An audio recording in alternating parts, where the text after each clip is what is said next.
Hi ನಮಸ್ಕಾರ ಎಲ್ಲರಿಗೂ. ನಾವು ಇವತ್ತು ನುಗ್ಗೆಕಾಯಿ ಪಲಾವ್ ಮಾಡ್ತಿದ್ದೀವಿ. ಇದು ತುಂಬಾ ಡಿಫ್ರೆಂಟ್ ಆಗಿದೆ, ತುಂಬಾ ಟೇಸ್ಟಿಯಾಗಿರುತ್ತೆ. ನುಗ್ಗೆಕಾಯಿ ಸಾರು ಮತ್ತು ನುಗ್ಗೆಕಾಯಿ ಗ್ರೇವಿ ಮಾಡಿರ್ತೀವಲ್ಲ, ಇದು ಒಂಥರ ಪಲಾವ್ ಡಿಫ್ರೆಂಟ್ ಆಗಿದೆ. ನೀವು ಒಂದ್ಸಲ ಟ್ರೈ ಮಾಡಿ ನೋಡಿ. ಯಾರ್ಯಾರು ಹೊಸದಾಗಿ ನಮ್ಮ ಚಾನಲ್ ನೋಡ್ತಿದ್ದೀರಾ, ಪ್ಲೀಸ್ ಸಬ್ಸ್ಕ್ರೈಬ್ ಮಾಡಿ, ಲೈಕ್ ಮಾಡಿ, ಶೇರ್ ಮಾಡಿ, ಹಾಗೆ ಸಪೋರ್ಟ್ ಮಾಡಿ. ಹಾಗಾದರೆ ಬನ್ನಿ ನುಗ್ಗೆಕಾಯಿ ಪಲಾವ್ನ ಹೇಗೆ ಮಾಡೋದು ಅಂತ ನೋಡ್ಕೊಂಬರೋಣ.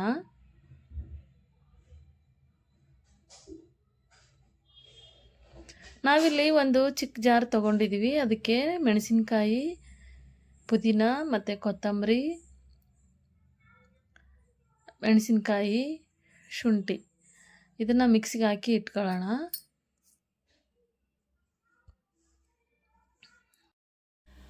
ಈಗ ಕುಕ್ಕರ್ ಇಟ್ಟಿದೆ. ಈಗ 2-3 ಸ್ಪೂನ್ ಎಣ್ಣೆ ಹಾಕ್ತಿದೆ ಮತ್ತು 2 ಚಮಚ ತುಪ್ಪ ಹಾಕ್ತಿದ್ದೀವಿ. ಇದಕ್ಕೆ ಫ್ಲೇವರ್ ತುಂಬಾ ಚೆನ್ನಾಗಿರುತ್ತೆ.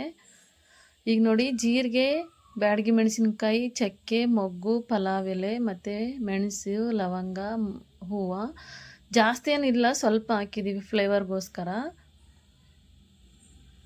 ಈಗ ಸ್ವಲ್ಪ ಕರಿಬೇವು ಹಾಕ್ಕೊಳ್ಳೋಣ. ಈಗ ನುಗ್ಗೆಕಾಯಿ ಕಟ್ ಮಾಡಿ ಇಟ್ಟಿರೋದು. ಈಗ ನಾನಿಲ್ಲಿ 2 ನುಗ್ಗೆಕಾಯಿ ತೊಗೊಂಡಿದ್ದೆ.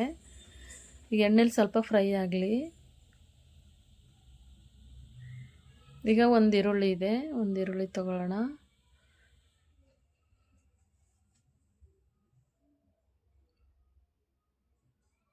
ಈಗ ಕ್ಯಾರೆಟ್ ಹಾಕ್ಕೊಳ್ಳೋಣ.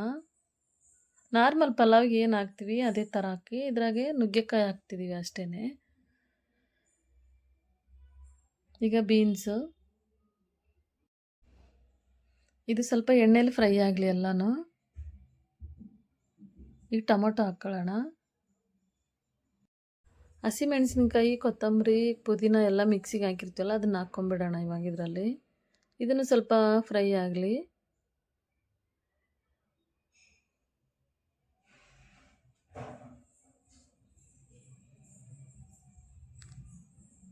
ಈಗ ನಾನು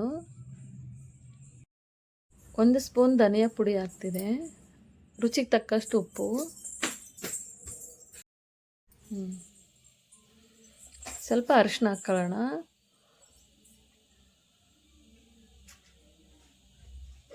ಇದು 1 ನಿಮಿಷ ಬಿಡೋಣ. ಇದು ಎಣ್ಣೆಲಿ ಈಗ ನೋಡಿ ಕುದ್ದಿದೆ ಎಣ್ಣೆಲಿ ಎಲ್ಲ. ಇವಾಗ ನಾವು ಅಕ್ಕಿ ಹಾಕ್ಕೊಳ್ಳೋಣ. ನಾನೊಂದು 10 ನಿಮಿಷ ನೆನೆಸಿಟ್ಟಿದ್ದೀನಿ. ಬಾಸುಮತಿ ಮತ್ತು ಸೋನಾ ಮಸೂರಿ 2 ಹಾಕಿದ್ದೀನಿ ಇದರಲ್ಲಿ. ನಾನಿಲ್ಲಿ 1.5 ಗ್ಲಾಸ್ ಅಕ್ಕಿ ತೊಗೊಂಡಿದ್ದೀನಿ.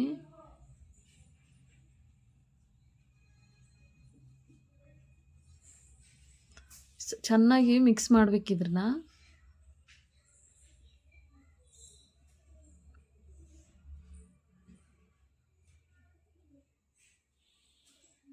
ನೋಡಿ, ಈ ಥರ ಮಿಕ್ಸ್ ಮಾಡಿ 1 ನಿಮಿಷ ಬಿಡಬೇಕು ಅದನ್ನು. ಇವಾಗ ನೀರು ಹಾಕ್ಕೊಳ್ಳೋಣ.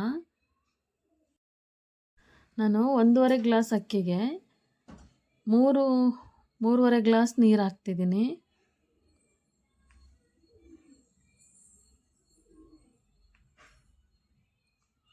ಇದು ಸ್ವಲ್ಪ ಚೆನ್ನಾಗಿ ಕಲಸಿ ಕುದಿಬೇಕು. ಸ್ವಲ್ಪ ನೀರಲ್ಲಿ ಕುದೀತಿರ್ಬೇಕಾದ್ರೇ ಕುಕ್ಕರ್ ಮುಚ್ಚಬೇಕು. ಯಾಕೆ ಅಂದರೆ ಇವಾಗೆ ಮುಚ್ಚಿಬಿಟ್ರೆ ಏನಾಗುತ್ತೆ, ತರಕಾರಿ ಎಲ್ಲ ಮೇಲೆ ಬರುತ್ತೆ, ಅನ್ನ ಮಾತ್ರ ಕೆಳಗುಳಿಯುತ್ತೆ. ಹಾಗಾಗಿ ಕುದೀತಿರ್ಬೇಕಾದ್ರೆ ಕುಕ್ಕರ್ ಮುಚ್ಚೋಣ. ಈಗ ನೋಡಿ ಕುದೀತಾ ಇದೆ. ಈಗ ಮುಚ್ಚಿಬಿಡೋಣ ಕುಕ್ಕರು. 2 ವಿಜಿಲ್ ಆದಮೇಲೆ ಓಪನ್ ಮಾಡೋಣ. ಈಗ ನೋಡಿ 1 ವಿಜಿಲು, 2 ವಿಜಿಲ್ ಆಯ್ತು. ಇವಾಗ ನೋಡಿ, ಈಗ ಆಗಿದೆ ರೈಸು, ಪಲಾವ್ ಆಗಿದೆ. ನೋಡಿ ಸೂಪರಾಗಿದೆ, ಸೂಪರಾಗಿ ಕಾಣಿಸ್ತಿದೆ ನುಗ್ಗೆಕಾಯಿ ಪಲಾವ್. ಈ ರೆಸಿಪಿ ಯಾರ್ಯಾರಿಗೆ ಇಷ್ಟ ಆಯಿತು ಪ್ಲೀಸ್ ಸಬ್ಸ್ಕ್ರೈಬ್ ಮಾಡಿ, ಲೈಕ್ ಮಾಡಿ, ಶೇರ್ ಮಾಡಿ, ಹಾಗೆ ಸಪೋರ್ಟ್ ಮಾಡಿ. ಮುಂದಿನ ರೆಸಿಪಿಯೊಂದಿಗೆ ಮತ್ತೆ ಸಿಗೋಣ. ಅಲ್ಲಿವರೆಗೂ ಧನ್ಯವಾದಗಳು.